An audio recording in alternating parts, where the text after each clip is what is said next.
আসসালামু আলাইকুম everyone, hope you all are doing well. আমি জাহিদ হাসান, পড়াশোনা করছি সাস্টেইন ইন্ডাস্ট্রিয়াল ইঞ্জিনিয়ারিং। আচ্ছা দেখো, তোমরা যারা কৃষি পরীক্ষা দিবা তাদের একটা কমন প্রবলেম হচ্ছে যে ভাইয়া শুরু করতে পারতেছি না।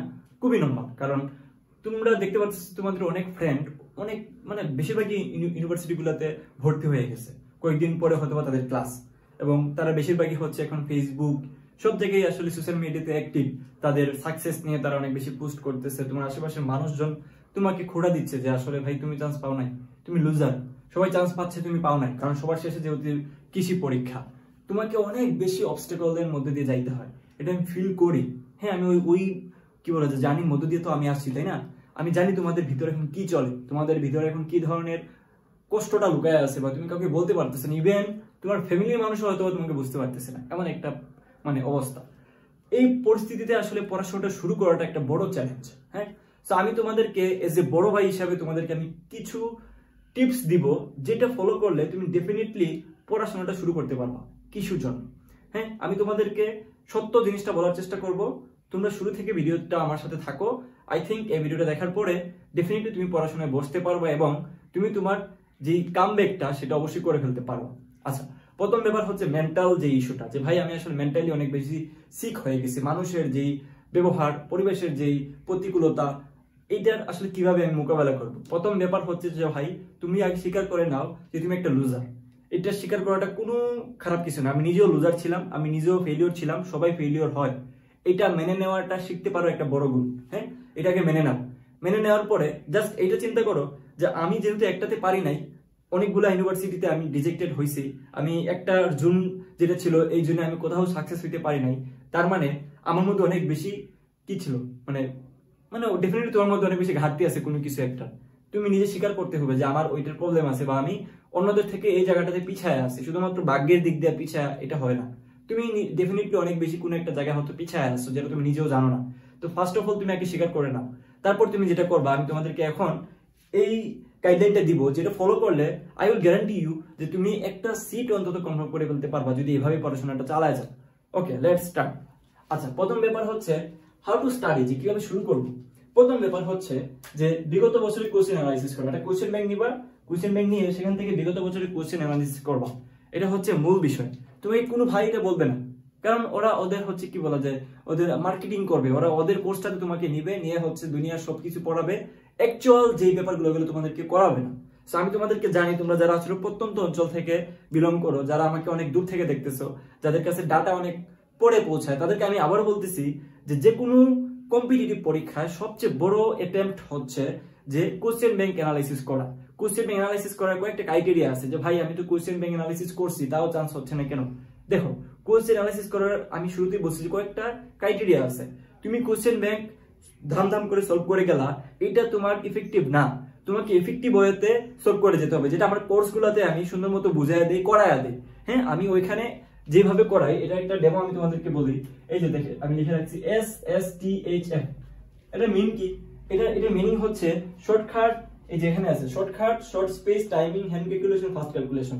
একটা প্রবলেম আমি সলভ করতে পারি, তার থেকে সবচেয়ে গুরুত্বপূর্ণ ব্যাপার হচ্ছে আমি কি সেটা কম সময়ের ভিতরে সলভ করতে পারি, আমি কি সেটা ক্যালকুলেটর ছাড়া সলভ করতে পারি, আমি কি সেটা অল্প জায়গার ভিতরে সলভ করতে পারি, আমি কি সেটা খুব দ্রুত সলভ করে ফেলতে পারি।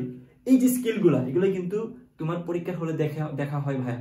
সো তোমাকে ওইভাবেই প্র্যাকটিসটা করতে হবে, এবং ওই ধরনের প্র্যাকটিস যে জায়গায় করানো হয় ওই কোর্সগুলোকে তোমাকে ধরতে হবে বা নিতে হবে। হ্যাঁ, সো আমি তোমাকে বলবো কোশ্চেন অ্যানালাইসিস করবা কিভাবে বিগত 10 বছরের অন্তত, এই যে এইভাবে shortcut, short space, timing, hand calculation, fast calculation. এই ব্যাপারগুলো ডেফিনেটলি তোমাকে জানা থাকতে হবে। এখন অনেকেই আছে যে ভাই আমি আসলে জিনিসগুলোর সাথে পরিচিত না, আমি আসলে বুঝতেছি না যে কিভাবে আসলে এত প্রিসাইসলি এই স্কিলগুলা তোমার গ্রো আপ করা যায়, কিংবা কিভাবে সলভ করা যায়। তাদের জন্য আমি বলবো, যারা নিরুপায় হয়ে আসো তাদের জন্য আমার এই কোর্সগুলো একদিগুচ্ছ 90% কমনের নিশ্চয়তা থাকবে। এটার প্রমাণ কি? এটা চাপাবাজি না ভাই। তুমি আমার ডেসক্রিপশনে আমার পেজ এবং আমার সবকিছু লিঙ্ক দেওয়া থাকবে, তুমি ওইখানে যে ঢুকলে বুঝতে পারবা যে এখান থেকে কি পরিমাণ চান্স পাইছে জিএসটি তে। 55+ হচ্ছে টাইপ কমন আসছে আমার কোর্স থেকে, যেখানে 50 পাইলে সাস্টের টপ সাবজেক্ট আসে। কিভাবে ভাই? এই যে আমি বিগত 20 বছরের কোশ্চেন এগুলার আদলে সলভ করাই দিছি, এবং মেন্টরিং এ রাখছি। প্রত্যেকটা সময় বলে দিছি কি কি পড়বে, কিভাবে আগাবে, কোন কোন পথে যাওয়া উচিত। এই ব্যাপারগুলো তোমাকে ডেফিনেটলি একজন বুঝাইতে হয়, একজন মেন্টরের প্রয়োজন। যেটা পড়ে লিখে রাখছি, দেখো মেন্টরিং। যে তোমার পার্সোনাল প্রবলেম নিয়ে ডিসকাস করবে এবং তোমার পার্টিকুলার প্রবলেম আটকালে সেটা সাথে সাথে সলভ পাবে। তুমি দেখো, তুমি একটা প্রবলেম সলভ করতে যাওয়া আটকায় গেছো, যেটাকে বলে তোমার হোম টিউটর। তুমি একটা জায়গায় আটকায় গেছো, তুমি বুঝতেছো না কিভাবে কি করবা, ফ্রিজ হয়ে আসো, কোনো একটা প্রবলেমে আটকায় বসে আসো। হইতে পারে এটা একাডেমিক প্রবলেম, হইতে পারে এটা তোমার পার্সোনাল কোনো problem, but every problem is a problem, যেটা তোমার পড়াশোনায় হ্যাম্পার করে। ওই ব্যাপারগুলো থেকে উদ্ধার হওয়ার জন্য তোমার একজন ভাই প্রয়োজন, যেটা আমি নিজে মেন্টর হিসেবে কাজ করি। এবং আমার পেজগুলোতে গেলে দেখতে পাবো এখান থেকে প্রায় 55+ কমন আছে এবং প্রায় এখান থেকে 100+ মানুষজন হচ্ছে সাস্টে চান্স পাইছে, যেখানে 30 জন ছিল শুধুমাত্র সাস্টের 1000-এর ভিতরে চলে আসছে পুরো সেন্ট্রাল মেরিটে, মাত্র 25টা ক্লাস করে। আবারও বলতেছি, মাত্র 25টা ক্লাস করে।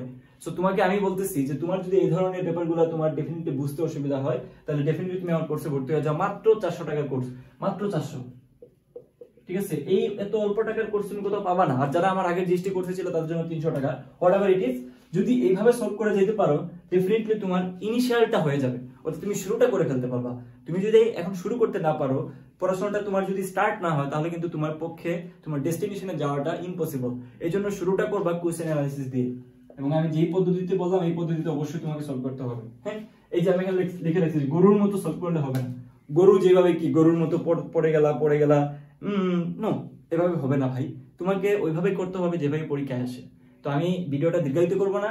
তোমরা যারা ভর্তি হতে চাও তারা আমার ডেমো ক্লাস ডেসক্রিপশনে দেওয়া থাকবে লিংক, ওইখান থেকে দেখে শুধুমাত্র ভর্তি হয়ে যাও। আমার ক্লাস শুরু হবে 29 মে, অর্থাৎ কালকে থেকে।